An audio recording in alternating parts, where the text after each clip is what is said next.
Do you know the hidden meaning of mother? I have two to show you. Read them slowly.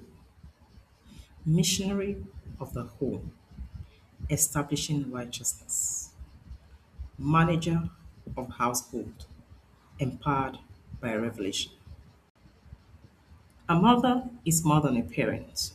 A mother is the first preacher a child will ever hear. Before a pastor speaks to a church, before a teacher speaks in a classroom, a mother has already spoken into a life. That is why the Bible says in Proverbs 20:6, train up a child in the way he should go, and when he is old, he will not depart from it. A mother is a child's first preacher and teacher. Never underestimate the power of a godly mother. Say to yourself, I am one, because words shape destiny.